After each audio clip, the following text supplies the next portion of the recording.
அன்பானவர்களே, இறைவன் மனுக்குலத்திற்கு ஒரு மிகப்பெரிய கொடை கொடுத்திருக்கிறார். அந்த கொடை எது அப்படின்னா அருள். என்னது? அருள். ஆங்கிலத்துல கிரேஸ், சமஸ்கிருதத்துல கிருபை. இல்லையா? தமிழ்ல அருள், ஆங்கிலத்துல கிரேஸ், சமஸ்கிருதத்துல கிருபை. நான் ஏன் இந்த சமஸ்கிருதம் சொல்றேன் அப்படின்னா, நிறைய பேருக்கு கிருபைன்னா புரியும், அருள்னா புரியாது. கிருபைனா புரியும், என்ன புரியாது? அருள்னா புரியாது. அருள் வேற, கிருபை வேறன்னு சில பேர் நினைச்சுக்கிட்டு இருக்கிறாங்க. இல்லையா? ரெண்டும் ஒண்ணுதான். அது சமஸ்கிருதம், இது தமிழ். அதனால நான் அருள் என்கிற வார்த்தையை நான் பயன்படுத்துறேன். இல்லையா? கிரேஸ். ஏன் இந்த கிரேஸ் ரொம்ப முக்கியம்? அன்பானவர்களே, அருள்தான் நம்பிக்கைக்கு இட்டு செல்லும். எப்படி? கடவுளுடைய அருள்தான் நம்மை நம்பிக்கைக்கு இட்டு செல்லும். அப்ப கடவுளுடைய அருள் எதுன்னு தெரிஞ்சுக்கிட்டாதான் ஒருத்தங்களுக்கு என்ன கிடைக்கும்? நம்பிக்கை கிடைக்கும். நம்பிக்கை கிடைச்சாதான் எல்லாமே கிடைக்கும். நம்பிக்கை கிடைக்காத வரைக்கும் எதுவுமே கிடைக்காது. இந்த அருள் கிடைக்கிறதுக்கும் நான் கடவுளுடைய கட்டளையை கடைபிடிக்கணும்.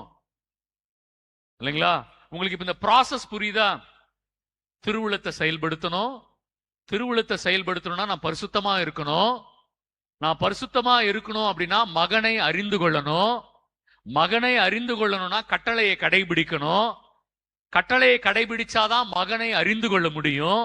மகனை அறிந்து கொண்டால் அருள் கிடைக்கும். அருள் கிடைத்தால் அருள் என்னை நம்பிக்கைக்கு இட்டு செல்லும். நம்பிக்கை கிடைச்சிருச்சுன்னா எல்லாம் கிடைச்சிரும். ஹல்லேலூயா, ஹல்லேலூயா. அவ்வளவுதான் பிரியமானவர்கள். இதுதான் கிறிஸ்தவ வாழ்க்கை. நம்பிக்கை வாழ்வு நான் சொன்னேன் இல்லையா? இதுதான் அந்த ப்ராசஸ். நீங்க இந்த ப்ராசஸ் அழகா புரிஞ்சுக்கோங்க. எங்க ஆரம்பிக்குது, எங்க முடியுதுன்னு புரிஞ்சுக்கோங்க. திருவுளத்தை நிறைவேற்றணும்.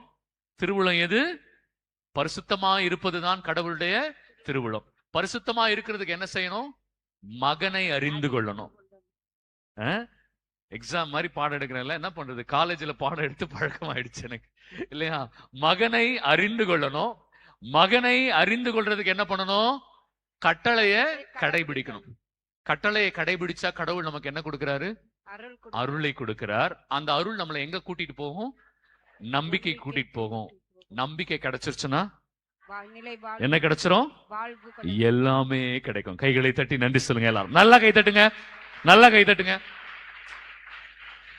இந்த எல்லாமே கிடைக்கும் அப்படின்னு நான் சொன்னேன் இல்லையா? அது நான் சொன்ன வார்த்தை இல்ல, இயேசு சொன்ன வார்த்தை. நான் இன்னும் கொஞ்ச நேரத்தில் உங்களுக்கு சொல்றேன். ஓகே, முதல்ல அருள் என்றால் என்ன? What is grace? நானே உங்களுக்கு விளக்குறேன். அருள் என்றால் என்ன?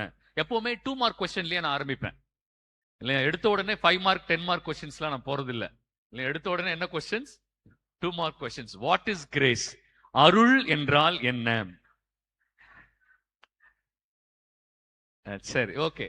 உங்களுடைய டெஃபினிஷன்ஸ், உங்களுடைய வரையறைக்குள்ள நான் போகல. நான் பைபிள்ல என்ன சொல்லியிருக்காங்கன்னு முதல்ல சொல்லிடலாம். அருள்னா என்னன்னு பைபிள்ல போட்டிருக்கு. எடுத்துக்கோங்க. உரோமையர் 3வது அதிகாரம் 24வது வசனம். உரோமையர் 3:24. ஆயினும் அனைவரும் கிறிஸ்து இயேசு நிறைவேற்றிய மீட்பு செயலின் மூலம் கடவுளுடைய அருளால் இலவசமாய் அவருக்கு ஏற்புடையவர்கள் ஆக்கப்படுகின்றனர். மறுபடியும் வாசிங்க. ஆயினும் அனைவரும் கிறிஸ்து இயேசு நிறைவேற்றிய மீட்பு செயலின் மூலம் கடவுளுடைய அருளால் இலவசமாய் அவருக்கு ஏற்புடையவர்கள் ஆக்கப்படுகின்றனர். கவனிங்க பிரியமானவர்களே. கவனிக்காதவங்க மட்டும் ஒரு அல்லேலூயா சொல்லிடுங்க ப்ளீஸ். கவனிக்காதவங்க எல்லாம் ஒரு அல்லேலூயா சொல்லுங்க. சாம்பார் சாதம் சாப்பிட்டு நீங்க இவ்வளவு உஷாரா இருக்க கூடாது. சாம்பார் சாதம் சாப்பிட்டா கொஞ்சம் லைட்டா தூக்கம் வரும்லாம் நினைச்சேன் நானு. ஆனா ரொம்ப உஷாரா இருக்கிறீங்க. ஓகே பிரியமானவர்களே, ரொம்ப முக்கியமான செய்தி. இறைவனுடைய அருள் என்பது மனிதரை இறைவனுக்கு ஏற்புடையவர்கள் ஆக்கப்படுவதற்காக இயேசு கிறிஸ்துவின் மீட்பு திட்டத்தின் வழியாக மனிதருக்கு கொடுக்கப்பட்ட இலவச கொடை. நான் இன்னும் சிம்பிளிஃபைடா சொல்றேன், இன்னும் எளிமையா சொல்றேன்.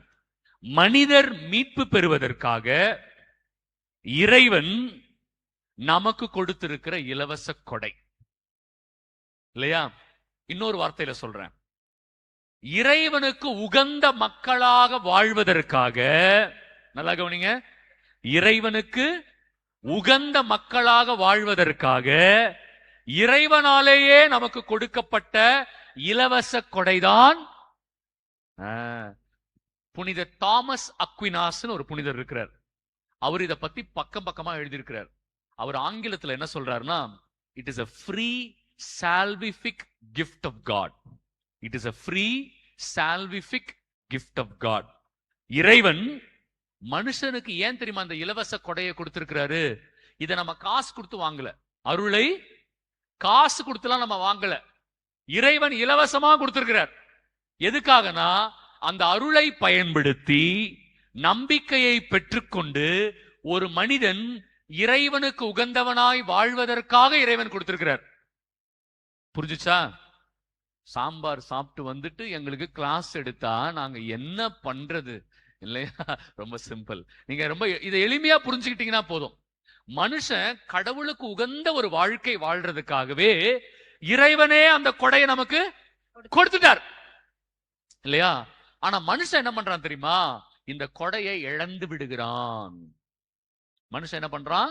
இந்த கொடை. அப்ப இனிமே அருள் என்றால் என்ன அப்படின்னு யாருக்காவது குழப்பம் இருந்துச்சுன்னா, உரோமையர் 3வது அதிகாரம் 24வது வசனத்துல அருள்னா என்னன்னு பைபிள்ல பதில் இருக்கு. சரி, அடுத்தது பிரியமானவர்களே, இந்த அருள் என்ன செய்யும்ன்றதுக்கு உங்களுக்கு இன்னொரு இடத்துல பதில் இருக்கு. எபேசியர் 2வது அதிகாரம் 8வது வசனம். எபேசியர் 2:8. கிட்டத்தட்ட 100 வசனங்களுக்கு மேல உங்களுக்கு கொடுத்திருப்பான்னு நினைக்கிறேன் வெள்ளிக்கிழமையில இருந்து. இல்லமா, நிறைய வசனங்கள் கொடுத்திருக்கிறேன். எல்லாத்தையும் போய் திரும்ப படிங்க, இல்லைன்னா அந்த வீடியோ போட்டு மறுபடியும் பாருங்க. எபேசியர் 2:8. நீங்கள் அந்த அருளாலேயே நம்பிக்கையின் வழியாக மீட்கப்பட்டிருக்கிறீர்கள். கை தட்டுங்க ஒரு வாட்டி எல்லாரும். எனக்கு கை தட்டுறது அப்படியே அதிரணும். ஆமா, மறுபடியும் வாசிங்கம்மா. நீங்கள் அந்த அருளாலேயே. கவனிச்சீங்களா? கவனிச்சீங்களா? நீங்கள் அந்த அருளாலேயே நம்பிக்கையின் வழியாக மீட்கப்பட்டிருக்கிறீர்கள். கவனிச்சீங்களா? அருள் வந்தாதான் ஒருத்தங்களுக்கு என்ன கிடைக்கும்? நம்பிக்கை கிடைக்கும். அருள் இல்லாதவர்களுக்கு என்ன இருக்காது? நம்பிக்கை இருக்காது. புரியுதுங்களா? அன்னை மரியாள அருள் நிறைந்தவள்னு சொல்றோம். ஏன் தெரியுமா? அவங்க அருளை இழக்கவே இல்லை. அவங்க அருளை இழக்கவே இல்லை. ஒரு மனுஷன் அருளை எப்படி இழக்கிறான்? ஒரு மனுஷன் அருளை எப்படி இழக்கிறான்னு இப்ப நான் சொல்ல போறேன் இல்லையா? அருளை இழந்துட்டதுனாலதான் நம்ம ஜெபம் பண்ணா ஜெபம் கேட்கப்படல. ஏன்னா நம்ம கிட்ட என்ன இருக்காது? அருளை இழந்துட்டா நம்பிக்கை இருக்காது. அருளை இழந்துட்டா என்ன இருக்காது? நம்ம வாய் ஜெபம் சொல்லும், ஆனா அந்த ஜெபத்துல என்ன இருக்காது? நம்பிக்கை இருக்காது. கையெல்லாம் உயர்த்தி சத்தமாலாம் ஜெபிப்பாங்க, ஆனா அந்த ஜெபத்துல என்ன இருக்காது? நம்பிக்கை இருக்காது. 2 மணி நேரம் 5 மணி நேரம் கூட ஜெபிக்கிறவங்க இருக்கிறாங்க, ஆனா அந்த ஜெபத்துல என்ன இருக்காது? ஏன்னா அவங்க எதை இழந்துட்டாங்க? நம்பிக்கை. அருளை இழந்து விட்டார்கள். அருளை இழந்தவர்கள் என்ன ஜெபித்தாலும் அந்த ஜெபத்திலே நம்பிக்கை இருக்காது. இப்ப புரியுதா? ஃபாதர், நான் இத்தனை வருஷம் ஜெபம் பண்றேன், எனக்கு எதுவுமே நடக்கல. நான் இவ்வளவு காலமா அழுது ஜெபம் பண்றேன், எதுவுமே நடக்கல. நான் நம்பிக்கையாதான் ஜெபம் பண்றேன், எதுவுமே நடக்கல அப்படின்னு நீங்க தான் சொல்றீங்க. ஆனா நம்ம ஜெபத்துல ஏன் நம்பிக்கை இல்லைன்னா நம்ம எதை இழந்துட்டோம்? அருளை இழந்துட்டோம். அருளை இழந்து விட்டோம் என்று ஒருவருக்கு தெரியல. அது தெரியணும். அது தெரிஞ்சாதான் இழந்த அருளை பெற முடியும். சரிங்களா? யூத ஆன்மீகத்துல, யூத ஆன்மீகம் ஜுடைஸ்டிக் ஸ்பிரிச்சுவாலிட்டின்னு சொல்லுவாங்க. அந்த யூத ஆன்மீகத்துல பாவம்னா என்ன தெரியுமா? யூத ஆன்மீகத்துல பாவம் என்பது ஒருவருடைய உண்மை இயல்பை இழப்பது. ஒருவருடைய உண்மை இயல்பை இழப்பது. நம்முடைய உண்மை இயல்பு எது? எல்லாரையும் பெஞ்ச் மேல ஏறி நிக்க வைக்க போறேன். நம்மளுடைய உண்மை இயல்பு எது? அன்பானவர்களே, நம்முடைய உண்மை இயல்புன்னு யாராவது கேட்டாங்கன்னா கடவுளுடைய உரு, கடவுளுடைய சாயல். நம்மளாம் எந்த இயல்புல படைக்கப்பட்டோம்? கடவுளுடைய உரு, கடவுளுடைய சாயல். இதுதான் நம்முடைய உண்மை இயல்பு. நான் பாவம் செய்யும் பொழுது உண்மை இயல்பை இழந்து விடுகிறேன். அப்படின்னா எதை இழக்கிறேன்? கடவுளுடைய கடவுளுடைய சாயலை இழக்கிறேன். இது யூத ஆன்மீகம் இல்லையா? அதனாலதான் ஊதாரி மைந்தன் திரும்பி வருவான். அப்ப அந்த அப்பா என்ன தெரியுமா சொல்லுவாரு? என் மகன் இவன் இறந்து போயிருந்தான், உயிர் பெற்று வந்திருக்கிறான். கவனிச்சிங்களா அந்த வார்த்தைய? ஏன் இறந்து போயிருந்தான்? ஏன்னா அவனுக்கு கொடுக்கப்பட்ட கடவுளுடைய உருவையும் கடவுளுடைய சாயலையும் தன் பாவத்தினால் இழந்து விட்டான். சரி, எப்ப ஃபாதர் திரும்ப கிடைக்கும் அந்த அருள்? எப்படி கிடைக்கும்? இப்ப நான் சொல்றேன் எப்படி இழக்கிறோம்னு முதல்ல சொல்றேன். கலாத்தியர் 2:21 சீக்கிரம் எடுங்க. பைபிள் அப்படி புரட்டணும். பைபிளை புரட்டும் போது ஃபேன் வீசுற மாதிரி இருக்கணும் நம்ம முகத்துல.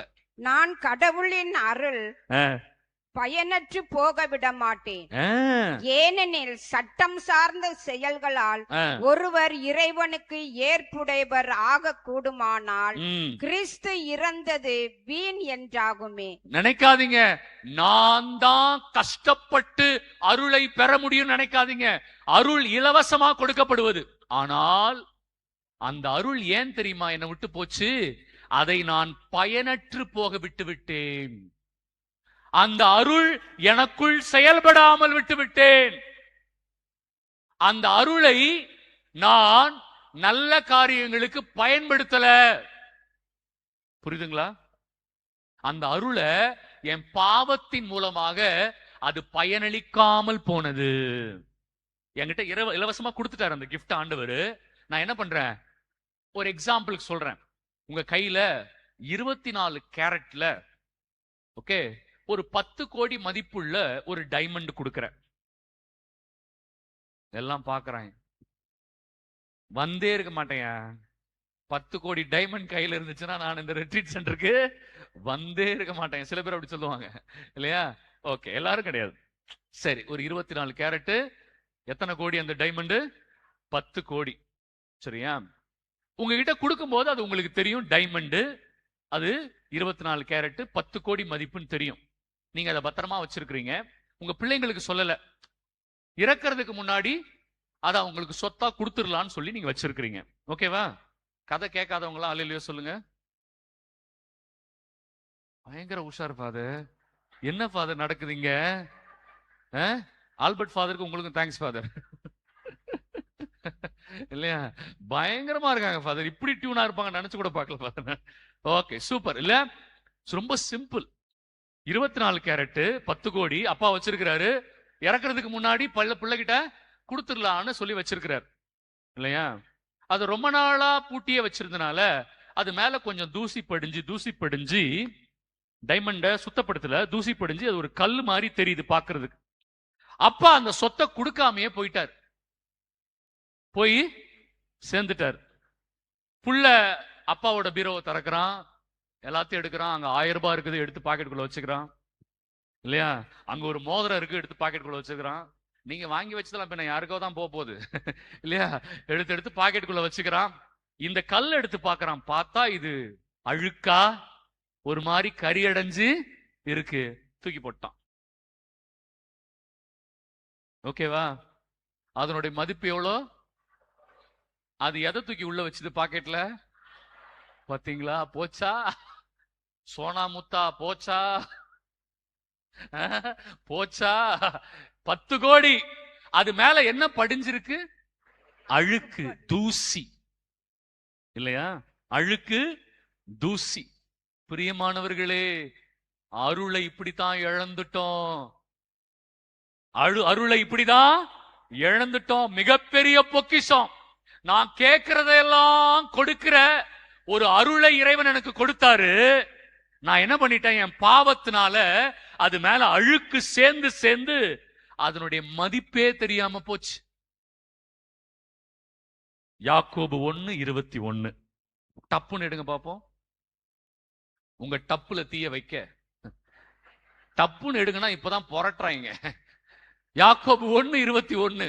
எனவே எல்லா வகையான அழுக்கையும், கவனிங்க, முக்கியமான வார்த்தை. உருளைக்கிழங்கு சாப்பிடாதவங்க எல்லாம் ஒரு அல்லேலூயா சொல்லுங்க. எல்லாரும் சாப்பிட்டு என்ன ஃபாதர் இவ்வளவு உஷாரா இருக்கிறாங்க, எல்லாம் சாப்பிட்டு இருக்கிறீங்க உருளைக்கிழங்கு இல்ல? ஓகே, ஏன்னா நானும் சாப்பிட்டேன், நல்லா இருந்துச்சு, நல்லா அழகா. ஓகே, எல்லா வகையான அழுக்கையும், அந்த வார்த்தையை கவனிச்சிங்களா பிரியமானவர்களே? அந்த வார்த்தையை கவனிச்சிங்களா? எல்லா வகையான அழுக்கையும் உங்களிடம் மிகுந்துள்ள தீமையையும் அகற்றி.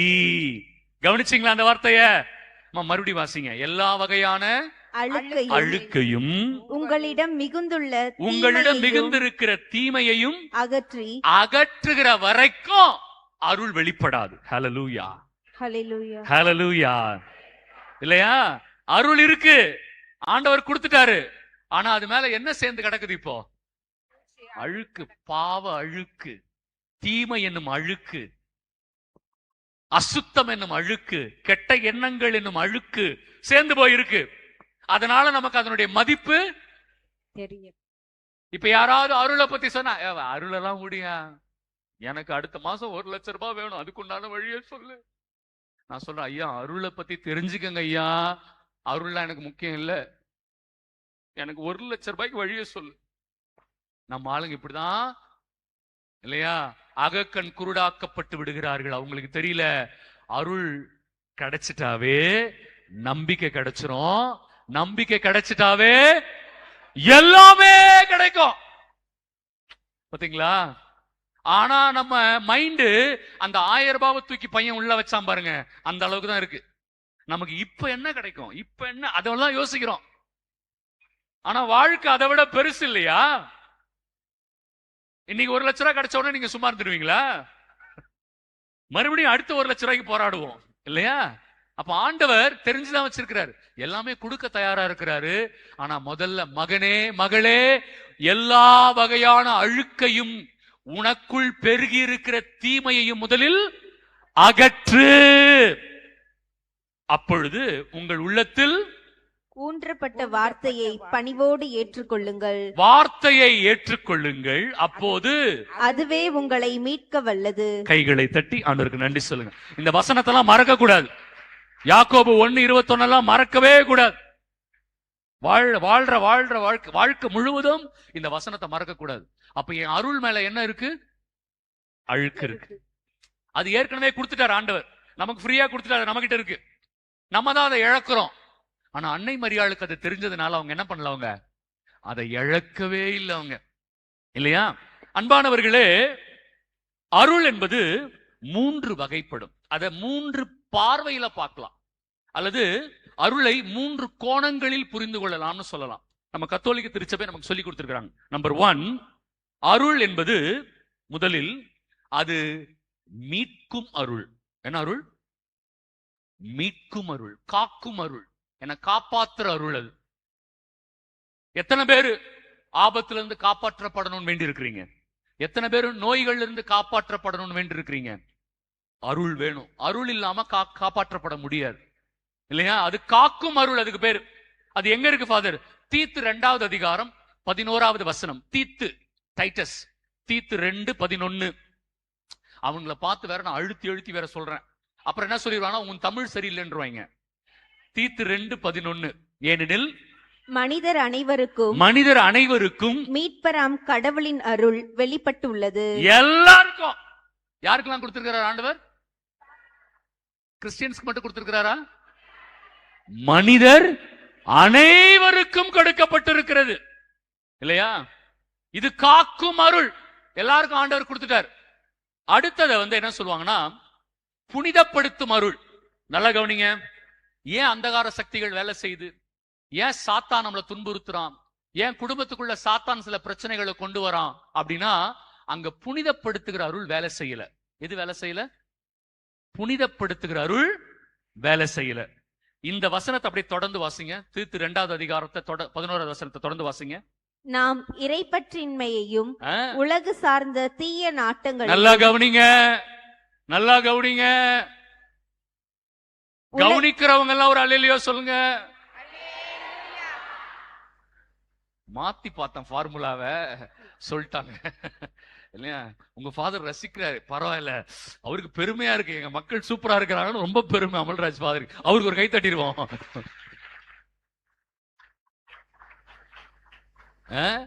நான் ஃபார்முலாவை மாத்தி பார்த்த யாரும் கை தூக்க மாட்டாங்கன்னு நினைச்சா கை தூக்கிட்டாங்க. Okay, very good.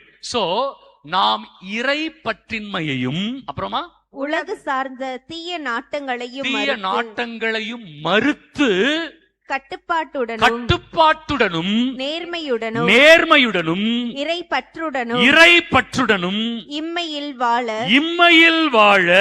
இவ்வருளால் பயிற்சி பெறுகிறோம். இதுக்கு பேரு தான் புனிதப்படுத்தும் அருள்.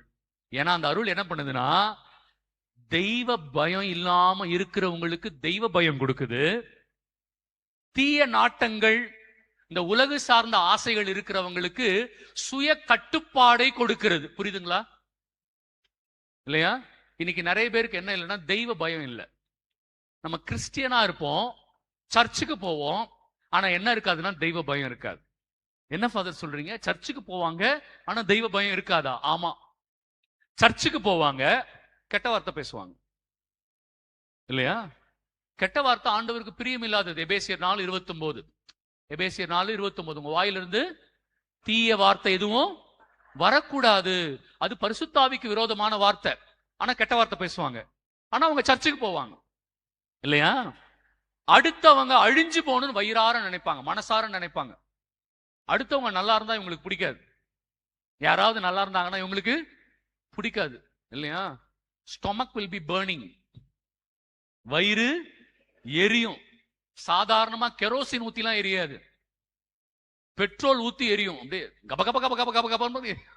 வேற ஒருத்தங்க நல்லா இருந்தாங்கன்னா அவங்களால தாங்கிக்கவே முடியாது. இல்லையா? ஆனா இந்த மாதிரி ஆளுங்க பிரேயர் எல்லாம் பண்ணுவாங்க.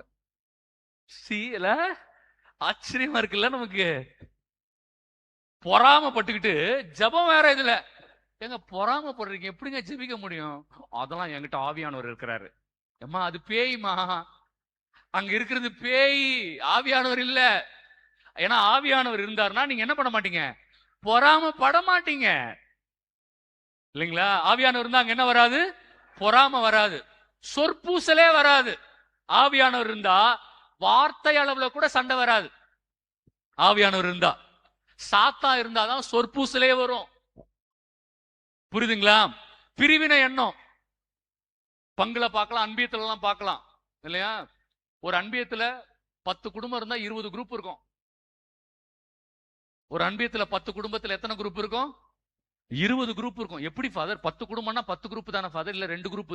அது எப்படி ஃபாதர் 20 குரூப்? ஒரு சில ஆளு 10 குரூப்ல இருக்கும். ஒரு சில ஆள் எத்தனை குரூப்ல இருக்கும்? 10 குரூப்ல இருக்கும். உங்ககிட்ட வந்து அக்கா நீங்க சொல்றதாங்கக்கா கரெக்ட் அப்படின்னு அங்க போயிடுவாங்க. அக்கா நீ சொல்றதான் கரெக்ட், அவ சொல்றது தப்புக்கா. இல்லையா? ஒரே ஆள் எத்தனை குரூப்ல இருக்கும்? அதனாலதான் சொன்னேன் 10 குடும்பத்துல 20 குரூப் இருக்கும். பாத்தீங்களா? அப்ப அந்த பிரிவினே இருக்காது. ஆனா அவங்க என்ன பண்ணுவாங்கன்னா ஜெபம் பண்ணுவாங்க. இதெல்லாம் தான் ஆச்சரியமா இருக்கு. எனக்கு ரொம்ப ஆச்சரியமா இருக்கு. இதெல்லாம் பண்ணிட்டு எப்படி ஜெபிக்க முடியும்? ஜெபிச்சா எப்படி ஆண்டவர் வருவாரு? ஆவியானவர் எப்படி இருப்பாருங்க? இவங்க எதை பத்தி எல்லாம் பேசுறாங்கன்னா விடுதலை பத்தி பேசுறாங்க, அந்நிய பாஷை பேசுறாங்க. எனக்கு ஆச்சரியமா இருக்கு, ஆச்சரியமா இருக்கு. இல்லையா? கடவுளுக்கு விட்டுறலாம் அதெல்லாம் நம்ம. ஆனா நம்ம தெரிஞ்சுக்கலாம் அட்லீஸ்ட்.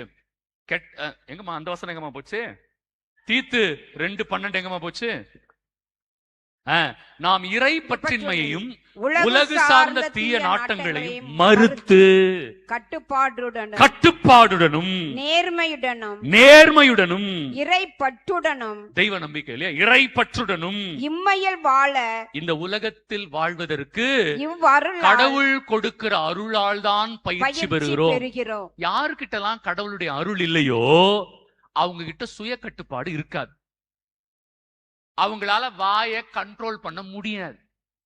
புரியுதுங்களா? இப்போ அவங்க கிட்ட என்ன இருக்காது? கட்டுப்பாடு இருக்காது. அவங்க கோவப்படுவாங்க, எரிச்சல் அடைவாங்க, தப்பு தப்பான வார்த்தை பேசுவாங்க. ஏன்னா அவங்க கிட்ட என்ன இல்ல?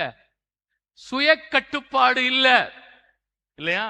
தீய நாட்டம் ஜாஸ்தியா இருக்கும். அவங்க தெய்வத்தை நம்புற மாதிரி நடிப்பாங்க. ஆண்டவர் மேல நம்பிக்கை இருக்கிற மாதிரி நடிப்பாங்க. உண்மையா நம்பிக்கைலாம் இல்ல. ஏன்னா நம்பிக்கை இருந்தா இந்த எந்த கெட்டதையும் செய்யவே மாட்டாங்க. அப்ப ஆண்டவர் சொல்றாரு, இதற்கு பேரு சாங்டிஃபையிங் கிரேஸ் அல்லது புனிதப்படுத்தும் அருள்.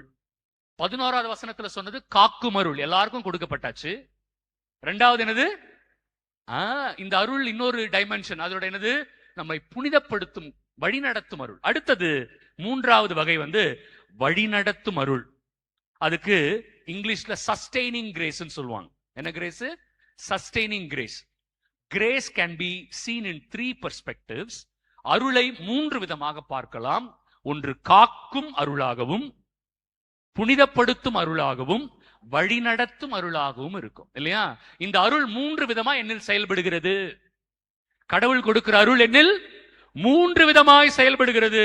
அந்த வழி நடத்தும் அருள் எங்க பார்க்கலாம்? ரொம்ப ஃபேமஸான வசனம் 2 கொரிந்தியர் 12:9. ரொம்ப ஃபேமஸான வசனம்.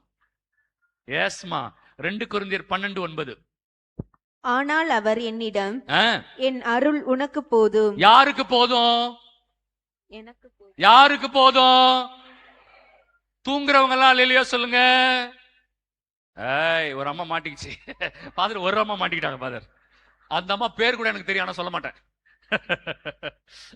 ஒரு அம்மா மாட்டிக்கிட்டாங்க இல்லையா? ஆனா நான் சொல்ல மாட்டேன். நான் நாகரிகமான போட்டு கொடுக்க மாட்டேன் இல்லையா? தூங்குறவங்க மட்டும் அல்லையா சொல்லணும். அவங்க முடிச்சுட்டு தான் இருக்கிறாங்க, பாவம் காதுல சரியா விழல இல்லையா? அருள் யாருக்கு போதும்? சத்தமா சொல்லுங்க. அருள் யாருக்கு போதும்? சத்தமா சொல்லுங்கம்மா.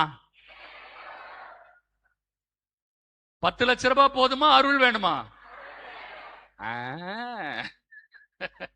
இப்ப எல்லாம் வாய்க்கிலேயே எல்லாம் அருள் வேணும். 10 லட்சம் ரூபாய் கொடுத்தா நீங்க இங்க உட்கார்ந்து இருப்பீங்க. நாங்க அதை நம்பணும். எனக்கு தெரியாது, ஆண்டவருக்கு தெரியும் மனசாட்சி. என்கிட்ட நீங்க சொல்லிட்டு போயிடலாம், யாரும் கொடுக்க போறது இல்லையான்னு அருள் போதுன்ட்டாங்க இல்லையா? 10 லட்சம் ரூபாய் ஏமா 2000 ரூபாய் ரேஷன் கடையில் இப்ப கொடுக்குறாங்கன்னா இருப்பீங்களா? இங்க இருப்பீங்களாமா நீங்க? சோ ரொம்ப சிம்பிள் இல்லையா? நம்ம நிறைய நேரம் இந்த உலகத்துக்கு அருளை விட்டுவிட்டு இந்த உலகத்தில் இருக்கிற நிறைய காரியங்களை நோக்கி ஓடுறோம். ஆனா அருள் போதும் நமக்கு. நமக்கு எது போதும்? அருள் எனக்கு போதும். அருள் கிடைச்சிட்டா போதும். பாசிங்க. வலுவின்மையில் தான் வல்லமை நிறைவாய் வெளிப்படும். வலுவின்மையில் தான் வல்லமை, ஆண்டவருடைய வல்லமை நிறைவாய் வெளிப்படும். ஒண்ணு இல்ல ஆண்டவர், என்னால ஒண்ணு முடியாது, அவ்வளவுதான், இதுக்கு மேல நீங்க தான் அப்படின்னு மொத்தமா சரண்டர் பண்ணணும். சரண்டர் பண்ணும்போது உள்ள பாவம் இருக்கக்கூடாது, அழுக்கு இருக்கக்கூடாது. ஆண்டவர்கிட்ட ஒப்பு கொடுக்க சொல்றோம் இல்லையா? ஆராதனையில, திருப்பலியில ஒப்பு கொடுங்கன்னு சொல்றோம்ல. அது ஒப்பு கொடுத்த உடனே ஏன் நடக்கல ஃபாதர்னு கேட்க கூடாது. ஏன் நடக்கல? பாவம் இன்னும் இருக்கு உள்ள. அந்த அழுக்கு போனாதான் ஆண்டவர்கிட்ட ஒப்பு கொடுக்கிறது நடக்கும் இல்லையா? அப்ப உண்மையான பாவ அறிக்கை, ஒளிவு மறைவில்லாத பாவ அறிக்கை, நேர்மையான பாவ அறிக்கை, அதை செய்தால்தான் அழுக்கு போகும். அப்பதான் டைமண்ட் வெளியில தெரியும். அழுக்கு போகாத வரைக்கும் டைமண்ட் வெளியில தெரியாது இல்லையா? ரொம்ப சிம்பிள். வலுவின்மையில் தான் வல்லமை நிறைவாய் வெளிப்படும். ஆகவே ஆண்டவர் சொல்றாரு, என் அருள் உனக்கு போதும். மகளே, ஃபாதர் இன்னைக்கு நான் வேற எதுக்கோ வந்தேன், இங்க வந்து ஜெபம் பண்ணா இல்லையா அந்த சொத்து கிடைச்சிரும். தகராறுல இருக்கிற அந்த சொத்து எங்களுக்கு கிடைச்சிரும்னு ஒரு அம்மா சொன்னாங்க. நான் வந்தேன் ஃபாதர். நீங்க என்னடானா சொத்தெல்லாம் வேணாம், அருள் போதும்ங்கிறீங்களே இல்லையா? அம்மா, அருள் கிடைச்சா நம்பிக்கை கிடைக்குமா? நம்பிக்கை கிடைச்சிருச்சுன்னா எல்லாம் கிடைக்கும். ஹல்லேலூயா, ஹல்லேலூயா, ஹல்லேலூயா இல்லையா? இப்ப சொத்தை பத்தி வரி பண்ணாதீங்க, உடல்நிலையை பத்தி வரி பண்ணாதீங்க. இப்ப ஆண்டவர்கிட்ட நம்ம கேட்க போறது, ஆண்டவரே இவ்வளவு நாளும் நான் அருளை இழந்திருக்கிறேன்ப்பா, எனக்கு அந்த அருளை கொடுங்க போதும் ஆண்டவரே. ஆமென், ஆமென். அதனாலதான் ஆண்டவர் சொன்னாரு, மகனே மகளே, எனக்கு பிரியமானதை நீங்கள் முதலில் நாடுங்கள். உங்களுக்கு என்ன தேவை என்று எனக்கு தெரியும். எனக்கு பிரியமானதை நீங்கள் நாடினால் மற்றவைகளை நான் உங்களுக்கு சேர்த்து கொடுப்பேன். கைகளை தட்டி நன்றி சொல்லுங்க. மறக்காதீங்க அந்த வசனத்தை. மத்தேயு 6:31-33. அது நேத்து வாசிச்சோம், இப்ப வாசிக்க வேண்டாம் இல்லையா? அதனால என்னது? அவருக்கு பிரியமானது எது? அருள். நம்ம அதை நாடினால் ஆண்டவர் எனக்கு தேவையானதை ஆட்டோமேட்டிக்கா கொடுத்துருவாரு. ஏமா, நான் கத்தி கத்தி முக்கி முக்கி சொல்லிக்கிட்டு இருக்கிறேன் இல்லையா? மறுபடியும் போய் இந்த சின்ன சின்ன தேவைகளை சொல்லி சொல்லி ஆண்டவரை டிஸ்டர்ப் பண்ணாதீங்க. ஆண்டவர்கிட்ட என்ன கேளுங்க? உம் அருள் எனக்கு வேண்டும் ஆண்டவரே. அவர் சொல்லுவாரு, என் அருள் உனக்கு போதும்னு சொல்லுவார். ஹல்லேலூயா, ஹல்லேலூயா. கையே மேல போக மாட்டேங்குது, ஹalleluya. கை தூக்காதவங்களுக்கு எல்லாம் ஒரு பனிஷ்மெண்ட் கொடுக்க போறேன். என்ன பனிஷ்மெண்ட் அப்புறமா சொல்றேன். ஓகே, சரி. இப்போ பிரியமானவர்களே, இந்த அருளை நாம் பெற்றுக்கொள்கிறோம் இல்லையா? இந்த அருளை பெறுவதற்கு நம்ம என்ன பண்ணணும்? என்ன பண்ணா அருள் கிடைக்கும்? அப்பதான் என்ன கிடைக்கும்? நம்பிக்கை கிடைக்கும். என்ன பண்ணா அருள் கிடைக்கும்? நம்பர் 1, 2 பேதுரு 3:18. 2 பேதுரு 3:18. சீக்கிரம் எடுங்க, டைம் இல்ல. 2 பேதுரு 3:18. நம் ஆண்டவரும் மீட்பருமான இயேசு கிறிஸ்துவின் அருளிலும் அறிவிலும் வளர்ச்சி அடையுங்கள். அவருக்கே இன்றும் என்றென்றும் மாட்சி உரித்தாகுக. அதுக்கு ஏன்டா பாவி இப்படி கத்துற? அப்படியாவது நான் தூங்குற 1-2 எழுப்பிடலான்ற ஒரு அற்ப ஆசைதான் இல்லையா? சில பேர்லாம் செம டெரர் இல்லையா? வெடிகுண்டே வெடிச்சாலும் தூங்குவாங்க. வெடிச்சுச்சா ஓரமா எடுத்து போடுறான்னு தூங்குவாங்க. பயங்கரமான ஆளுங்க நம்ம ஆளுங்க இல்லையா? அந்த மாதிரி ஆளுகளை நம்ம ஒண்ணும் பண்ண முடியாது. நம்ம என்னதான் கத்துனாலும். நம்ம கப்புச்சின் ஃபாதர் வந்திருக்கிறாரு, ஃபாதர் மரியா. அவர் சொன்னார், உன் குரல் நல்லா இருக்கு பண்ணாரு. நான் சொன்னேன், ஃபாதர் நம்ம என்னதான் கத்துனாலும் தூங்குறவங்கள ஒன்னும் பண்ண முடியாது. அவங்கெல்லாம் எக்ஸ்பீரியன்ஸ்ட் ஆளுங்க. எத்தனை தியானங்கள்ல தூங்கி பிராக்டிஸ் பண்ணிருக்கிறோம் நாங்க இல்ல? நாங்கெல்லாம் எத்தனை தியானங்கள்ல தூங்கி பிராக்டிஸ் பண்ணவங்க. எங்களை நீ எழுப்பிடுவியா? அதனாலதான் நானும் ட்ரை பண்ணி பாக்குறேன், நடக்க மாட்டேங்குது. சரி, ஓகே. ஆண்டவரை இயேசு கிறிஸ்துவை பற்றிய அறிவில் வளர்ச்சி அடைந்தால் அருளில் வளர்ச்சி அடைவீர்கள். ஹல்லேலூயா, ஹல்லேலூயா. இயேசு கிறிஸ்துவை பற்றிய அறிவில் வளர்ச்சி அடைந்தால் அருளிலும் நாம் வளர்ச்சி அடைவோம். பாத்தீங்களா எவ்வளவு சீக்ரெட் வெளியில வருது பாருங்க. ஃபாதர், அருளை எப்படி ஃபாதர் வளரும்? ஒண்ணு இல்ல, நீ இயேசு கிறிஸ்துவை பற்றிய அறிவில் வளரணும். இயேசு கிறிஸ்துவை பற்றிய அறிவா? இவரு எங்கேயோ சொல்லிருக்கிறாரு நம்ம பவுல், பிலிப்பியர் 3:8 எடுங்க. பிலிப்பியர் 3:8 எடுங்க சீக்கிரம். உண்மையில் என்னை பொறுத்தமட்டில் வாசிமா, என் ஆண்டவராம் கிறிஸ்து இயேசுவை பற்றிய அறிவே நான் பெறும் ஒப்பற்ற செல்வம். கை தட்டுங்க, கை தட்டுங்க, கை தட்டுங்க. பவுலுக்கு கை தட்டுறோம், நமக்கு இல்ல. என்னை பொறுத்த மட்டில் இயேசு கிறிஸ்துவை பற்றிய அறிவே நான் பெறும் ஒப்பற்ற செல்வம். போதுமா? அதுவே நான் பெறுகிற ஒப்பற்ற செல்வம். அதுக்கு இணை ஈடிணையே இல்ல. வாசிங்கம்மா, தொடர்ந்து வாசிங்க. இதன் பொருட்டு எதன் பொருட்டு? இயேசு கிறிஸ்துவை பற்றிய அறிவை பொருட்டு மற்ற எல்லாவற்றையும் இழப்பாக கருதுகிறேன். எனக்கு எதுவுமே வேணாம், எனக்கு இயேசு கிறிஸ்துவனுடைய அறிவு இருந்தா போதும். ஏன்னா அவருக்கு தெரியும், இயேசு கிறிஸ்துவை பற்றிய அறிவு இருந்தா அருள் வளர்ச்சி அடையும். அருள் கிடைச்சிட்டா நம்பிக்கை கிடைச்சிரும். நம்பிக்கை கிடைச்சிட்டா என்ன கிடைக்கும்? அந்த வார்த்தை என் வார்த்தை இல்ல, இயேசுவோட வார்த்தை. இன்னும் கொஞ்ச நேரத்துல வசனத்தோட நான் சொல்றேன். ஓகே அம்மா, வாசிங்கம்மா. அவர் பொருட்டு, இயேசு கிறிஸ்துவை பொருட்டு நான் அனைத்தையும் இழந்து விட்டேன். கிறிஸ்துவை ஆதாயமாக்கிக் கொள்ள எல்லாவற்றையும் குப்பையாக கருதுகிறேன். போதுமா? இயேசு கிறிஸ்துவை பற்றிய அறிவை பெறுவதற்கு எல்லாவற்றையும் நான் குப்பையாக கருதுகிறேன். எல்லாமே குப்பை. அதனாலதான் நான் சொன்னேன், நான் தைரியமா எல்லா மக்கள்கிட்டையும் சொல்றது, கிறிஸ்தவ மக்கள்கிட்ட சொல்றது, சாதிலாம் வேண்டாம், சாதி பார்க்கறதெல்லாம் வேண்டாம் பிளீஸ். அது ரொம்ப ரொம்ப தவறு, மிகப்பெரிய பாவம். அது வேண்டவே வேண்டாம். நல்ல பையன் நல்ல பொண்ணுலாம் பாருங்க, திருமணத்துக்கு கூட இல்லையா? சாதி உணர்வு, சாதிய எண்ணம், அது சாத்தானுடைய தூண்டுதலுக்கு உதவி ஆயிடும். வேண்டாம் வேண்டாம் இல்லையா? பரிசுத்தாவி நம்ம பக்கமே வரமாட்டாரு இல்லையா? பரிசுத்தாவி நம்ம பக்கமே வரமாட்டாரு. மூட நம்பிக்கைகள்லாம் வேண்டாம் இல்லையா? நான் சில பேரை பார்த்தேன், காலில் கருப்பு கயிறுலாம் கட்டி இருந்தாங்க இல்லையா? காலில் கருப்பு கயிறு வேண்டாமா, அப்படிலாம் ஒண்ணும் இல்லம்மா, திருஷ்டிலாம் ஒன்றும் இல்லம்மா. பொட்டு வைக்கிறீங்க குழந்தைங்க மூஞ்சில, வேணா உங்க மூஞ்சில வச்சுக்கிட்டு வாங்கம்மா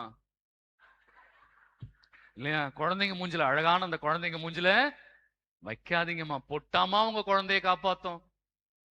ஏமா, நான் சீரியஸா கேக்குறேன், நீங்க வைக்கிற இவ்வளவு ஒன்று பொட்டாமா உங்க பிள்ளைய காப்பாத்தும்? யாருமா சொன்னா உங்களுக்கு கண்ணு திருஷ்டின்லாம்? யாருமா சொன்னா? யாருமா சொல்லி கொடுத்தா உங்களுக்கு? நான் ஒரு இந்து குடும்பத்துல இருந்து வந்தவம்மா, எனக்கே தெரியுதுமா. யாரும் உங்களுக்கு சொல்லி கொடுத்தா? எப்படி தப்பு தப்பா இதெல்லாம் செஞ்சுட்டு என் குடும்பத்துல நல்லது நடக்கல நல்லது நடக்கலன்னு சொல்றீங்களே, எப்படிமா நடக்கும்? எப்படிமா நடக்கும்? எப்படிமா இந்த நேரம் மட்டும் நல்ல நேரமா இருக்கும்? வேற சாமியார்கிட்ட வேற சண்டை போடுறீங்க, அந்த நேரத்துக்குள்ள தாலி கட்டணும், பிரசங்கத்தை கட் பண்ணு, இறை வார்த்தையை கட் பண்ணிடணுமா? ஏன்னா தாலி கட்டுறதுக்கு இறை வார்த்தையை கட் பண்றதுக்கு ரெடியா இருக்கிறோம் இல்லம்மா? எப்படிமா அந்த நேரம் நல்ல நேரம்? யாருமா? போப்பாண்டவர் குறிச்சு கொடுத்தாராமா? போப்புலியோ குறிச்சு கொடுத்தாராமா? இல்லையா? போப்பாண்டவர் குறிச்சு கொடுக்கலையாமா நல்ல நேரம் கெட்ட நேரம்? ஓ அப்படியாமா? நம்ம ஆயர் அவரும் குறிச்சு கொடுக்கல இல்லம்மா? அமல்ராஜ் ஃபாதரா அவரும் குறிச்சு கொடுக்கல இல்லைங்களா? அப்ப யாரும் செய்ய மாட்டாங்க, ஏன்னா அவங்களுக்கு தெரியும், ஏன்னா எல்லா நேரமும் ஆண்டவருடைய நேரம். ஹல்லேலூயா. எல்லா நேரமும் எல்லா நாளும் ஆண்டவரின் நாள்மா. தயவு செய்து ஆண்டவருக்கு விரோதமான வார்த்தைகளை சொல்லிலும் செயலிலும் காட்டிடாதீங்க. ஆண்டவருக்கு விரோதமான செயலை சொல்லிலும் செயலிலும் சிந்தனையில் கூட காட்டிடாதீங்க. யாராவது சொன்னா மண்டை ஆட்டாதீங்கம்மா இல்லையா? கிறிஸ்தவர்களுக்கு இது பொருந்தாது, கிறிஸ்தவர்களுக்கு இது பொருந்தாது. தயவு செய்து கிறிஸ்தவர்கள் இதுக்குள்ள போய் மாட்டிக்காதீங்க. இதுதான் என்னுடைய தாழ்மையான வேண்டுகோள்மா. ஓகே, ரொம்ப சிம்பிள். அப்ப கிறிஸ்துவை பற்றிய அறிவை ஒருவர் பெற்றுவிட்டால் அவர் அருளிலே வளர்ச்சி அடைவார். ஓகேவா? ஓகேவா? இப்ப அடுத்த பாயிண்ட், ஓசையா 6:6. ஓசையா 6:6 சீக்கிரம். ஓசையா 6:6. 6 பாரு எடுத்தீங்களா? எவ்வளவு நேரமா எடுக்கிறீங்க? ஓசையாவை கண்டுபிடிக்கிறாங்க. நான் விரும்புவது பலியை அல்ல, இரக்கத்தையே விரும்புகிறேன். பாத்தீங்களா? நான் விரும்புவது பலியை அல்ல, இரக்கத்தையே விரும்புகிறேன். இரக்கத்தையே விரும்புகிறேன். எரி பலிகளை விட, எரிபலிகளை விட கடவுளை அறியும் அறிவையே நான் விரும்புகிறேன். கவனிச்சுங்களா அந்த வார்த்தைய? கடவுளை அறியும் அறிவையே, அறியும் அறிவையே அறிவையே. நான் அப்படின்னா என்ன விரும்புகிறேன். அர்த்தம்னா, நம்ம எல்லாருக்கும் கடவுளை பற்றி அறிவு ஃபுல்லா கிடைச்சிராது. ஆனா அந்த அறிவை பெறணும்னு நம்ம ட்ரை பண்றோம்ல, அதைத்தான் ஆண்டவர் விரும்புகிறார் இல்லையா? At least trying to know the knowledge of God, trying to know the knowledge of God இல்லையா? கடவுளை அறிய விரும்பும் அறிவு. அப்ப கடவுளுடைய அறிவுதான் எனக்கு அருளை கொடுக்கும். அந்த அறிவை பெறணும்னு நான் முயற்சி பண்றேன்ல, அதுக்காகவே ஆண்டவர் அருளால் என்னை ஆசீர்வதிப்பார். ஹல்லேலூயா, அல்லேலூயா, ஹல்லேலூயா. அல்லேலூயா. பிரியமானவர்களே, அற்புதமான செய்தி. இப்போ இதன் வழியாகத்தான் நான் இழந்த அருளை பெற முடியும். அப்ப நான் என்ன பண்ணணும்னா, இறை வார்த்தையை அன்றாடம் வாசிக்கணும், இறை வார்த்தையை கடைபிடிக்க முயற்சி செய்யணும். நம்ம கீழே விழுவோம், சாத்தான் தள்ளுவான், சில நபர்களே சாத்தான் வடிவில் வந்து நம்ம தள்ளுவாங்க. அந்த ஆண்டவருடைய வசனங்களை கடைபிடிக்காதபடி நமக்கு தொல்லைகள் வரும். ஆனாலும் மீண்டு எழுந்து மறுபடியும் இறை வசனத்தை கடைபிடிக்கணும். இப்ப நம்ம விழுந்து எழுந்து விழுந்து எழுந்து கடைபிடிக்கிறோம் இல்லைங்களா? இந்த முயற்சியை தான் ஆண்டவர் ஆசீர்வதிக்கிறார். ஹல்லேலூயா. என் பிள்ளை ட்ரை பண்றான்பா, என் மகன் ட்ரை பண்றான், என் மகள் ட்ரை பண்ணிக்கிட்டே இருக்கிறா, சாத்தான் நிறைய தொல்லை கொடுக்கிறான், ஆனாலும் என் பிள்ளை என்ன பண்றான்? விழுந்தாலும் விழுந்து கிடக்கிறது இல்ல, மறுபடியும் ட்ரை. அதனாலதான் அடிக்கடி பாவ அறிக்கை செய்யுங்க, அடிக்கடி பாவ அறிக்கை செய்யுங்க. பங்கு தந்தை கிட்ட முதல்ல போங்க, இல்லையா? அவங்க தான் நம்மளுடைய முதல் பாஸ்டர். மற்ற குருவானவர்கள்கிட்டயும் டைம் கிடைச்சதுன்னா போங்க, ஆனா அடிக்கடி பாவ அறிக்கை செய்யுங்க. அதுதான் முயற்சியின் அடையாளம். நான் மறுபடியும் ஆண்டவருக்குள்ளாக வரணும்ன்ற அடையாளம் எது? அதுதான். அதுக்காக வேணும்னே பாவம் செய்யக்கூடாது. அதுக்காக சில பேர் என்ன பண்ணுவான், ஓ முயற்சி பண்ணலாம், மறுபடியும் பாவ அறிக்கை செய்யலான்ட்டார் ஃபாதர், அப்ப வேணும்னே பாவம் செய்யலாமா? வேணும்னே செய்யலாமா பாவம்? செய்யக்கூடாதுன்னு பைபிள்ல போட்டிருக்கு. எபிரேயர் 10:26 இருந்து வாசிங்க. எபிரேயர் 10:26 இருந்து வேகமாடுங்க. ஏன்னா சில பேரு பாவ சங்கீர்த்தனம் இருக்குன்றதுக்காக வேணும்னே பாவம் செய்வாங்க. வாசிங்கம்மா. உண்மையை அறிந்த பின்னரும். சூப்பரான வசனம். கவனமா காதுகளை தீட்டி வைத்து கேளுங்கள். உண்மையை அறிந்த பின்னரும். காது யாருக்கெல்லாம் திறக்கலையோ அவங்க மட்டும் ஒரு அல்லேலியோ சொல்லுங்க. எல்லா டைமும் நான் தான் தோத்து போறேன். எல்லா டைமும் என்ன தோக்கடிச்சிடுறாங்க இல்லையா? உண்மையை அறிந்த பின்னரும். நல்லா கவனி ஃபாதர். ஒருவேளை இப்படி இருக்குமோ, தூங்கிறாங்களோ? தூங்கினா கூட தான் கேட்காது. இவங்க நான் உஷாரா இருக்கிறாங்களா இல்ல உண்மை? இல்ல உஷாரா தான் இருக்கிறாங்க இல்லையா? நல்லா கவனிங்க. உண்மையை அறிந்த பின்னரும். அறிந்த பின்னர், அதாவது ஒரு எடுத்துக்காட்டுக்கு சொல்றேன். நீங்க நடந்து போறீங்க, அம்மா நடந்து போறீங்க, திடீர்னு தெரியாம அப்படி மிதிச்சிட்டீங்க. எடுத்து பார்த்தா சாணி. சோ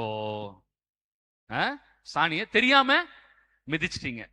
வீட்டுக்கு உள்ள போறதுக்கு முன்னாடி செய்யற முதல் வேலை என்னமா? தண்ணி ஊத்தி நல்லா தேய்ச்சி பார்த்து தேய்ச்சி சுத்தமா கழுவுனதுக்கு அப்புறம் தான் வீட்டுக்குள்ள. இது தெரியாம மிதிச்சதுக்காக. கரெக்டா? இப்ப நீங்க நடந்து போறீங்க. இப்ப அடுத்த டெமோ இது. நடந்து போறீங்க, அங்க பச்சையாக அழகாக ரவுண்டாக நிலாவை போல, ஆனா பார்ப்பதற்கு கொஞ்சம் புதினா சட்னியை போல. அப்படிதானே பாருங்க கலரு. புதினா சட்னியை போல, ஆனால் கொஞ்சம் எக்ஸ்ட்ரா மீல்ஸ் ஆக கொஞ்சம் பெரிய வடிவில், வட்ட வடிவில் பாக்குறீங்க. சாணின்னு தெரிஞ்சிருச்சு. சாணின்னு தெரிஞ்சிருச்சு. காலை கொண்டு போய் அதுல வைப்பீங்களா? முதல்ல தெரியாம மிதிச்சதுக்கே அந்த கழுவு டெட்டால் போட்டு எல்லாத்தையும் போட்டு கழுவி சுத்தப்படுத்தணும். அப்ப தெரிஞ்சு ஒருத்தங்க போய் காலை. இப்ப நான் ஒண்ணு கேட்கிறேன், நீங்க பதில் சொல்லணும். எல்லாமே one word answer, 1 mark question. இப்போ புரணி பேசுவது பாவமா பாவம் இல்லையா? என்ன ஃபாதர் நிறைய பேர் சொல்ல மாட்டேங்கிறாங்க? பாவமா பாவம் இல்லையா? குருக்களை பற்றி அவதூறாக பேசுவது பாவமா பாவம் இல்லையா?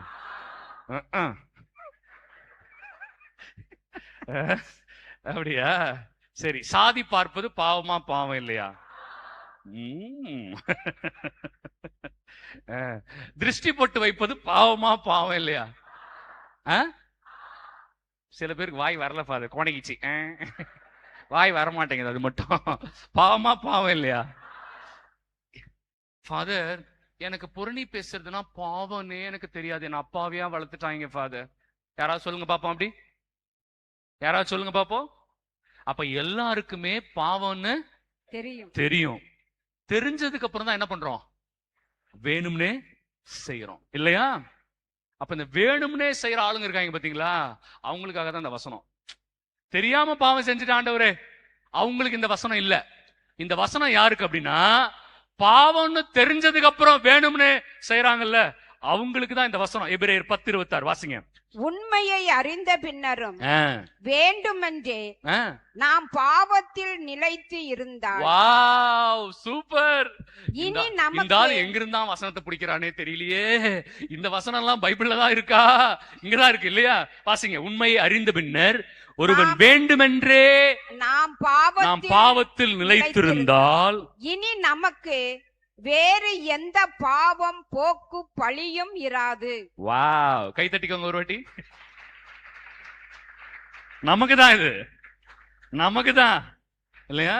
தெரிஞ்சுக்கிட்டே செய்யறது, அப்புறம் போய் பாவ அறிக்கை செஞ்சிடலாம் நினைக்கிறது இல்ல இல்லையா?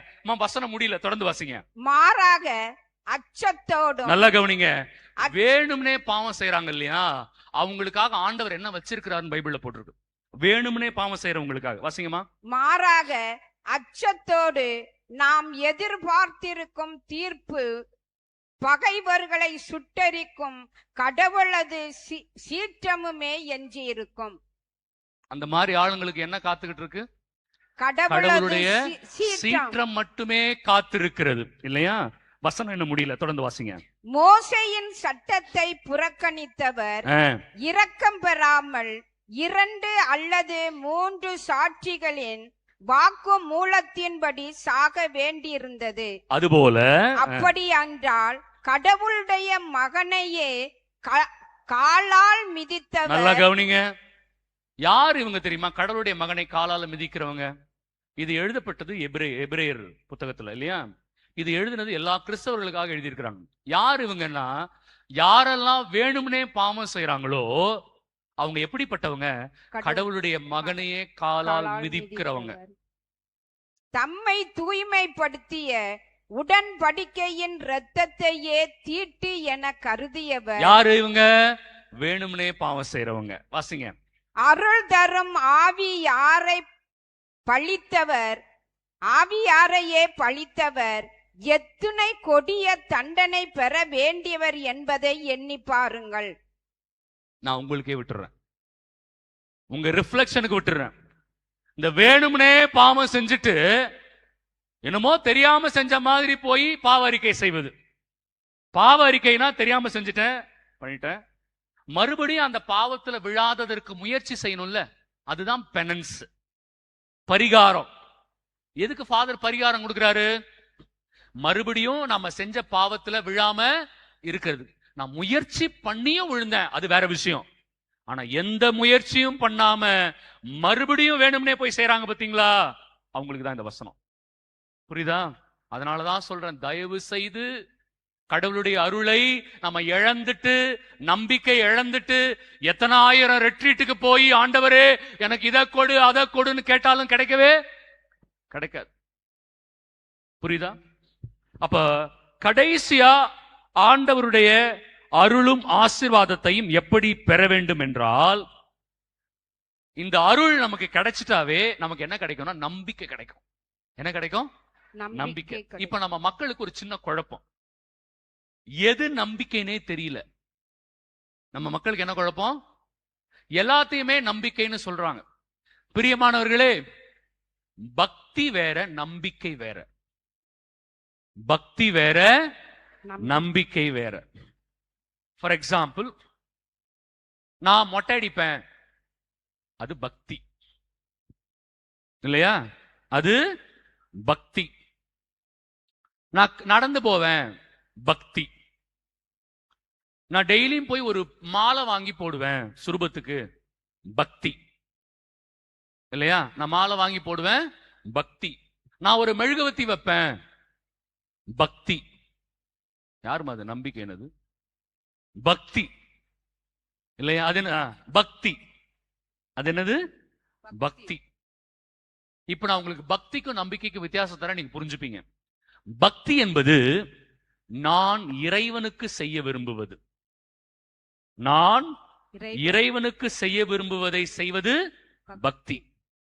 நம்பிக்கை என்பது இறைவன் விரும்பியதை செய்வது. ஹல்லேலூயா, ஹல்லேலூயா. பக்தினா என்ன அர்த்தம்? நான் விரும்புறத இறைவனுக்கு செய்யறது. நம்பிக்கைனா என்ன? இறைவன் விரும்புறத நான் செய்யறது. இதுல எது உயர்ந்தது? சத்தமா சொல்லுங்க, சத்தமா சொல்லுங்க. நம்பிக்கை மட்டும் தான் உயர்ந்தது. நான் அழுத்தி சொல்றேன். அதுக்காக நான் பக்தி வேண்டான்னு சொல்லல, பக்தி வேண்டான்னு சொல்லல. பக்தி என்பது ஸ்டார்டிங் பாயிண்ட் மாதிரி. பக்தி என்பது ஸ்டார்டிங் பாயிண்ட். ஒரு ஓட்ட பந்தயம் இருக்கு, ஓடுகிற வீரர் நிக்கிறாரு. ஏதோ ஒரு இடத்துல ஆரம்பிக்கணும்ல, எங்கேயாவது ஆரம்பிக்க முடியாது இல்லையா? அவங்க எல்லாரும் ஒரே வரிசையில ஒரு இடத்துல ஆரம்பிக்கணும் இல்ல? அந்த மாதிரி தான் பக்தி. இப்ப ஒரு குழந்தை இருக்கு, நம்ம வீட்டு குழந்தை. அந்த குழந்தைய சர்ச்சுக்கு கூட்டிட்டு போறோம். இப்ப அந்த குழந்தைக்கு நம்பிக்கை வந்திருக்காது. நம்ம என்ன பண்ணுவோம்னா, ஏய் அதான் இயேசு சாமி. அந்த குழந்தைக்கு நம்ம என்ன காட்டுவோம்? சுரூபத்தை காட்ட என்ன காட்டுவோம்? இயேசு சாமி. போய் தொட்டு கும்பிடு, போய் தொட்டு கும்பிடுறான் இல்லையா? இது பக்தி. வெறும் இயேசுசாமி படத்தை தொட்டு கும்பிட்டா பரலோகம் போயிடலாமா? இறைவார்த்தை வாசிக்க வேண்டாமா? இறைவார்த்தையை சொல்லி ஜெபிக்க வேண்டாமா? இறைவார்த்தையை கடைபிடிக்க வேண்டாமா? பாத்தீங்களா? அப்ப வெறுமனே ஒரு படத்தை தொட்டு கும்புறதுனால நான் பரலோகம் போயிட முடியாது. அப்ப இறைவனுடைய வார்த்தையை கடைபிடிக்கணும். இதுதான் நம்பிக்கை. அப்ப குழந்தை பருவத்திலும் நம்பிக்கையின் தொடக்கத்தில் இருக்கிற புதியதாக கிறிஸ்தவர்கள் ஆகியிருப்பவர்களுக்கும் பக்தி என்பது தொடக்க புள்ளி. சுரூபத்துக்கு மாலை போடுறீங்க, அது தேவைதான், தப்பு இல்ல. எவ்வளவு தூரம்? அது பக்தி தான். சுரூபத்துக்கு மாலை போடுறது பக்தி தான். இப்ப நான் இயேசுசாமி சுரூபத்துக்கு மாலை போடுறேன், ஆனா நல்லா குடிக்கிறேன், நல்ல கெட்ட வார்த்தை பேசுறேன், கம்பெனியில அடுத்தவங்களை நசுக்கிறேன், அடுத்தவங்க இருந்து கொள்ளையடிச்சு புடுங்கி பணம் சம்பாதிக்கிறேன், ஆனா வார வாரம் இயேசுசாமி சுரூபத்துக்கு மாலை போடுறேன். ஆசீர்வாதம் கிடைக்குமா? கிடைக்காது. கிடைக்குமா? கிடைக்காது. பாத்தீங்களா? அப்ப இது பக்தி செயல் தான், ஆசீர்வாதம் கிடைக்காது. ஒருத்தர் நல்லா கொள்ளையடிச்சிட்டு 10 லட்சம் ரூபாய் டொனேஷன் கொடுத்துட்டார், நல்லா கொள்ளையடிச்சிட்டார், 10 லட்சம் ரூபாய் டொனேஷன் கொடுக்கிறார், மறுபடியும் கொள்ளையடிக்க போயிட்டாரு, டொனேஷன் மட்டும் வருது கரெக்டா. அவர் மீட்கப்படுவாரா? சத்தமா சொல்லுங்கம்மா. மீட்கப்பட மாட்டார். மீட்கப்பட மாட்டார். பாத்தீங்களா? அப்ப பக்தி என்பது துவக்க புள்ளி, ஸ்டார்டிங்க்கு தேவை. ஒரு புதுசா வேற மதத்திலிருந்து வர நபருக்கு பக்தி தேவை. ஏன்னா அவருக்கு நம்பிக்கைனா எடுத்த உடனே தெரியாது. ஆகவே அவருக்கு தேவை. ஆனா உள்ள வந்தவங்களுக்கு அவங்க பக்தியிலிருந்து நகர்ந்து நம்பிக்கைக்கு போயிடணும். எங்க போயிடணும்? பக்தியிலே நின்னா போட்டியில ஜெயிக்க முடியாது. பக்தியிலிருந்து என்ன பண்ணணும்? நம்பிக்கை ஓட்டம் ஓடணும்.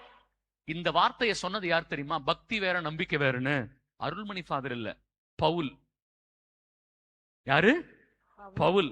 1 கொரிந்தியர் 3வது அதிகாரம் நினைக்கிறேன், வாசிங்க. 1 கொரிந்தியர் 3:1 சகோதர சகோதரிகளே, ஆவிக்குரியவர்களிடம் பேசுவது போல் நான் உங்களிடமும் பேச முடியவில்லை. ஆவிக்குரியவர்களிடம் பேசுவதை போல நான் உங்களிடம் பேச முடியவில்லை.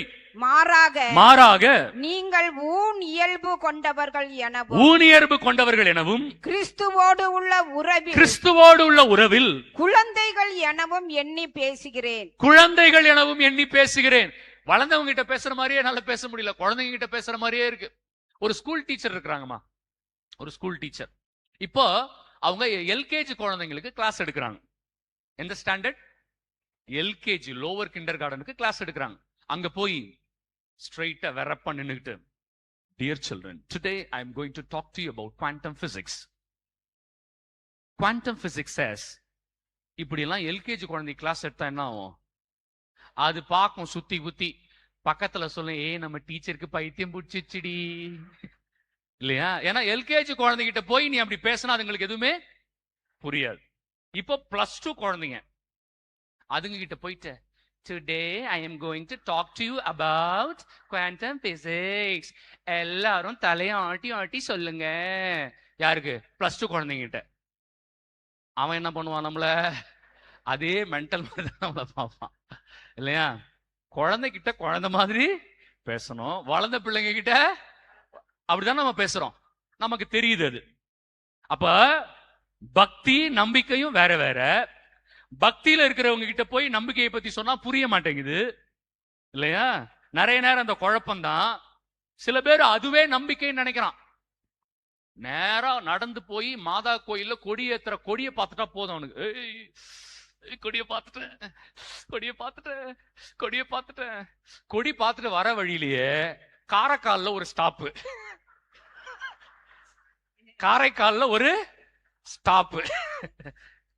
கொடி பாக்குற வரைக்கும் தலைவர் அப்படியே பக்தி மான் மாதிரி போனாரு இவரு இல்லையா?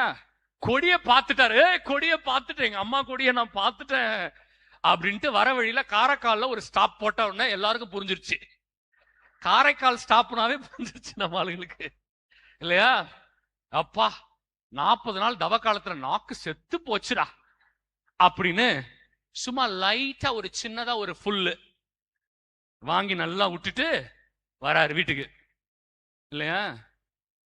பிரியமானவர்களே, அதனாலதான் சொன்னேன், இவங்க கிட்ட என்ன இல்ல? நம்பிக்கை இல்ல. இவங்க கொடியை பார்க்கிறது மட்டும் பெருசு நினைக்கிறாங்க, அது வெறும் பக்தி தான் இல்லையா? ஆனா வாழ்க்கை மாறவே இல்ல, வாழ்க்கை மாறவே இல்ல. இததான் நான் திரும்ப திரும்ப சொன்னேன். அப்ப நம்பிக்கை வேறு, பக்தி வேறு. அப்ப நம்பிக்கைனா என்ன? இறைவன் என்னிடம் விரும்புவதை நான் செய்தால் அதுவே நம்பிக்கை. ஹல்லேலூயா, அல்லேலூயா, ஹல்லேலூயா, அல்லேலூயா, ஹல்லேலூயா, ஹல்லேலூயா. அல்லேலூயா. ஓகேவா? ஒரே ஒரு வசனத்தோட இந்த டாக்க நான் நிறைவு செய்றேன். நம்பிக்கையின் வழியை பத்தி நான் ஆராதனையில சொல்ல போறேன். ஓகே, அப்புறம் கடைசியா திருப்பலியில ஒரு செய்தி வச்சிருக்கிறேன், அது ஆசீர்வாத செய்தியா கடைசியா முடிக்கலாம். ஓகேமா? சரி, ஒரே ஒரு டெஃபினிஷன். எபிரேயர் 11:6. இதை நான் ஃபர்ஸ்ட் நாள்லே வாசிக்க சொன்னேன். அம்மா மனப்பாடம் பண்ணி வச்சிட்டாங்க. Very good. நம்பிக்கையினாலன்றி எவரும் கடவுளுக்கு உகந்தவராய் இருக்க முடியலாது. போதுமா? யாரெல்லாம் கவனிச்சீங்க? கவனிச்சவங்களா இல்லையோ சொல்லுங்க. இப்ப எப்படி ஆயிட்டாங்கன்னா ஃபாதர், அவன் என்ன சொல்றான்னு கேக்குறாங்க முடி. இப்ப ஓகே, கவனிச்சவங்கள ஓகே. இப்ப உஷாராயிட்டாங்க, ரொம்ப உஷாரிப்பான்.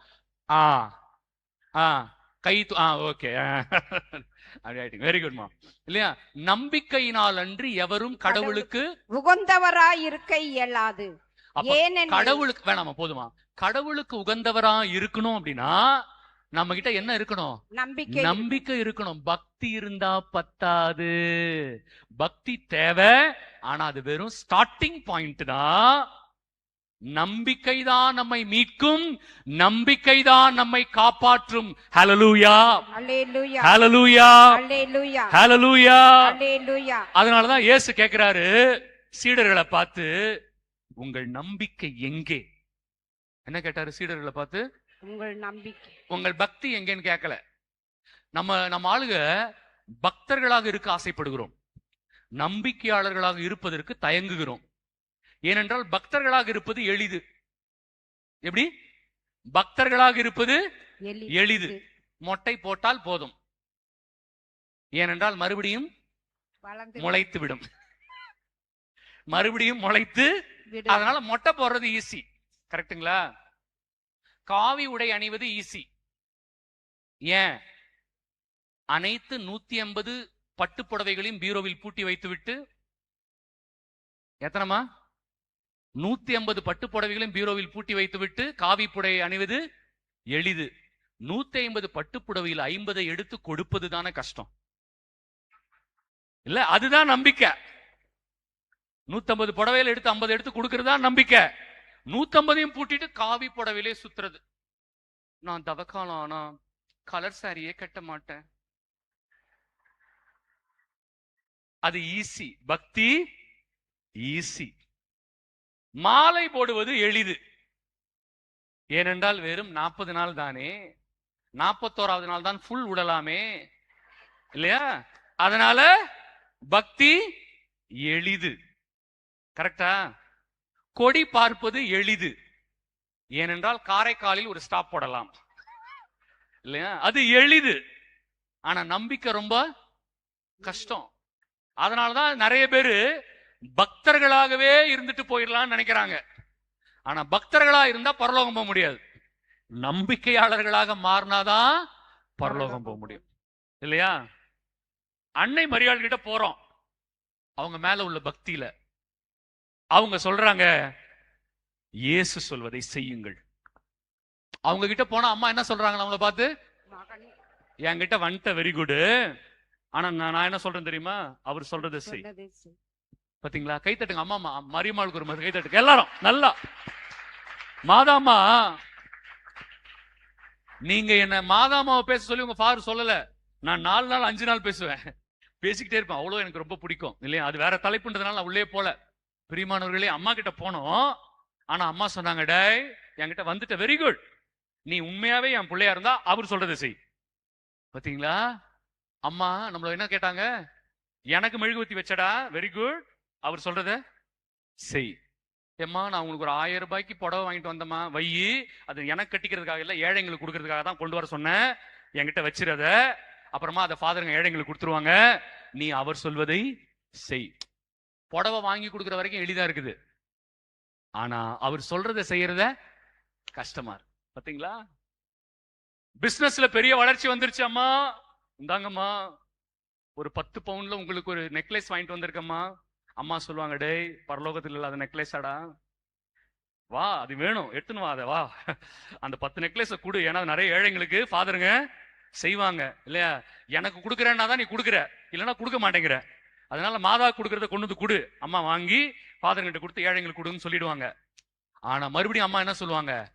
நீ 10 சவரன் கொடுத்ததுனால போயிட்டு வான்னு சொல்ல மாட்டாங்க, அவர் சொல்வதை செய். பாத்தீங்களா? கவனிச்சிங்களா அந்த வார்த்தைய? அம்மா தெளிவா இருக்கிறாங்க இல்லையா? அவர் சொல்வதை செய்தால் அதுக்கு பேர் தான் நம்பிக்கை. அதனாலதான் இயேசு கேட்டாரு, வேர் இஸ் யோர் ஃபெய்த்? உன் நம்பிக்கை எங்கே? லூக்கா 8:25. சீக்கிரம், லூக்கா 8:25. சீக்கிரம் எடுங்க. போதுமா? அவர் அவர்களிடம் உங்கள் நம்பிக்கை எங்கே என்றார். இப்ப அந்த கேள்வியோட தான் நம்ம ஆராதனை ஆரம்பிக்க போறோம். ஆராதனை ரெடி பண்ணிட்டீங்களா? இப்ப இந்த கேள்வி என்ன? ஆண்டவர் நம்மளை பார்த்து என்ன கேட்கிறாரு இன்னைக்கு? மகனே மகளே, நிறைய தேவைகளுக்காக வந்திருக்கிறாயே, என் மகனே என் மகளே என் அன்பு பிள்ளையே, உன் நம்பிக்கை எங்கே? இயேசு கேட்கிறார். அந்த